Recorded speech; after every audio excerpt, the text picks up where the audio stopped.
Hello, I'm Mitali Singh and I'm currently working as a legal intern at Lexis and Company, and today I'm here to discuss about the topic guardian under the Hindu Adoption and Maintenance Act.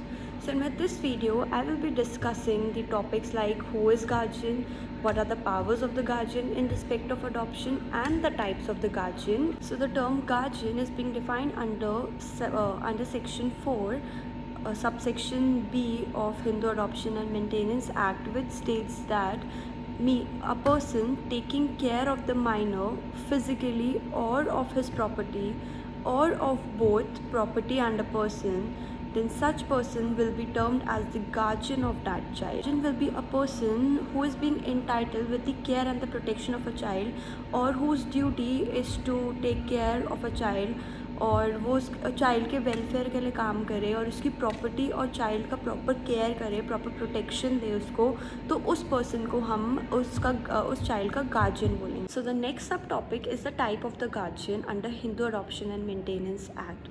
So we have 5 types of guardian under Hindu Adoption Maintenance Act, and these are: first, natural guardian; second, testamentary guardian; third, de facto guardian; fourth, de jure guardian; and fifth, guardian by affinity. So first guardian is the natural guardian.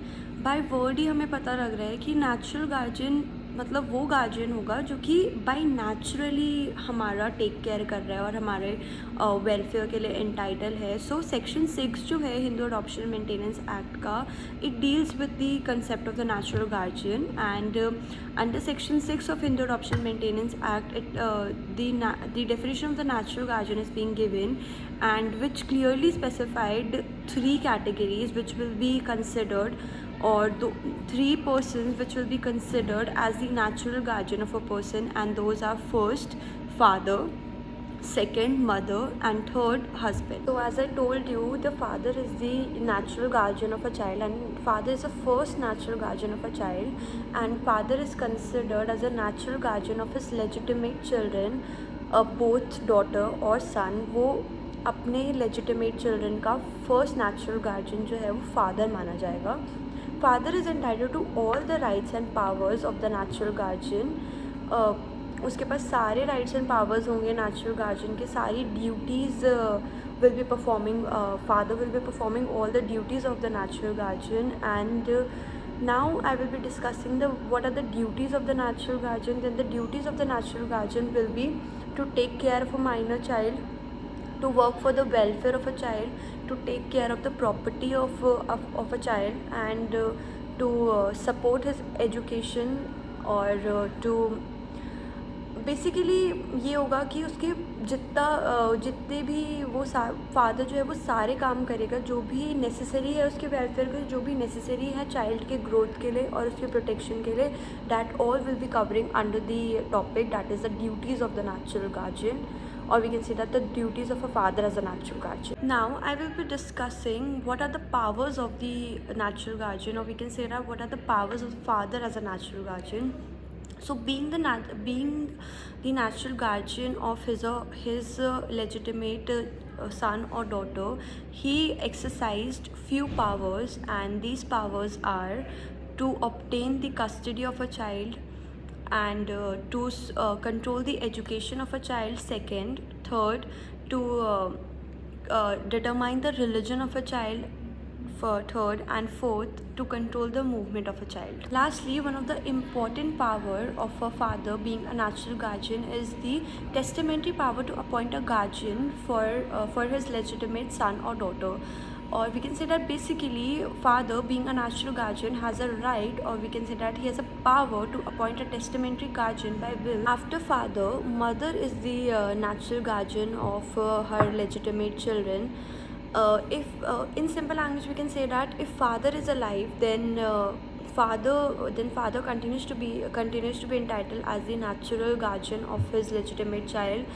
And after the death of the father, the picture of the mother being a natural guardian come into existence. Basically हम ये बोल सकते हैं कि जब तक father alive है तब तक फादर जो है वो नेचुरल गार्जियन माना जाएगा चाइल्ड का. इवन दो उसकी जो मदर है वो अलाइव है, फिर भी फादर को प्रायोरिटी दी जाएगी. And even and then after the death of the father, the picture of the mother being a natural guardian come into force, then mother will be regarded as the natural guardian of a child. Now the last category under the natural guardian is the husband.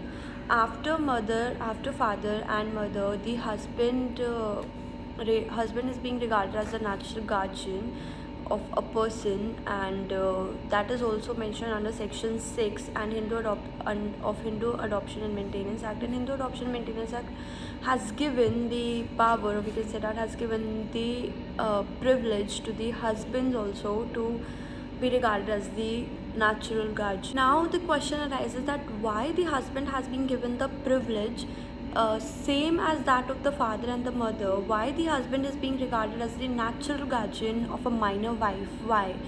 Then we can say that then the answer to this question is the if we talk about Hindu law, then under Hindu law, the wife and the husband is being considered as the one person.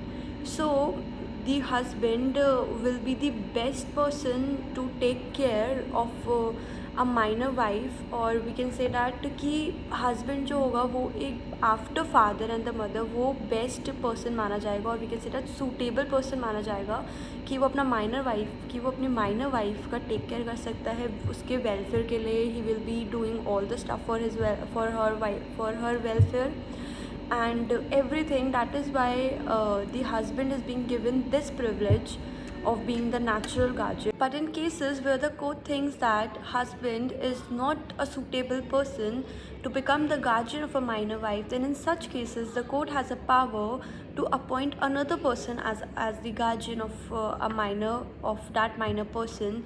Then the husband will not be regarded as a natural guardian. Now we jump on to the next type of the guardian mentioned under Hindu Adoption Maintenance Act, that is the testamentary guardian. Testamentary guardian is defined under section 9 of the Hindu Adoption Maintenance Act, which states that testamentary guardian are those guardian which is being appointed by the will either by Hindu father or Hindu mother or Hindu widow. Now we talk about what are the powers of the testamentary guardian. Then the powers of the testamentary guardian is same as that of the natural guardian. The natural guardian has the power to control the education of a child, to determine the religion, to control the movement, and we can say that to do all the stuff for the welfare of a minor child. And the natural guardian has a right, or we can say that has the duty to protect a child or to take care of the property of a child.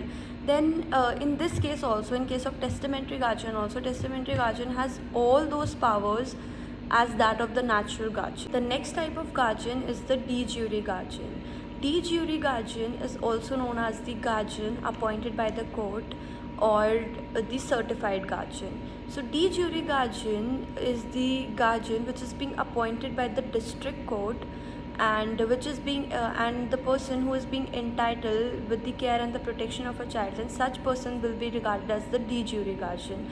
And under the Wards and Guardian Act 1860, the district court has the power to appoint any person as a guardian of a minor child, and then after the appointment or by the district court, then such person will be entitled with the care and protection of a child and will be regarded as the de jure guardian. While appointing the de jure guardian, the district court consider many factors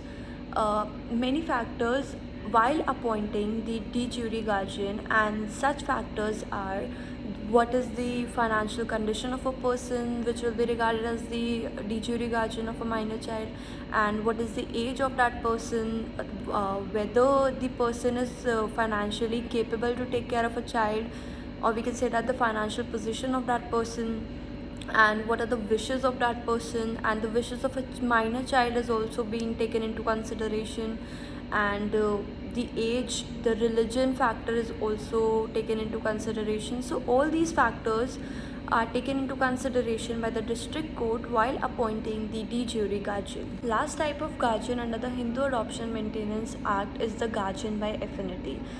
Guardian by affinity means that the guardian of a minor widow. when a husband of a wife dies, then the wife becomes the widow. Then there would be some person to take care of that minor widow, and this person which will be entitled with the care and protection of that widow, then such person will be regarded as the guardian by affinity. But the question is, who will be considered as the guardian of a minor widow? Then according to Narada, the minor girl becomes a widow, then the husband's relatives have the duty to take care of that minor widow, and or we can say that the relatives of the husband will be regarded as the guardian of that minor widow, and they will be having a duty towards the care and protection of minor widow, and they will be taking care of the widow. And mainly the father of the husband, that is the father-in-law of that widow wife, will be considered as the guardian by affinity, because after husband, the father-in-law has the duty or has the right to maintain the widow wife. So that's it for this video. I will see you in my next video. Till then, thank you.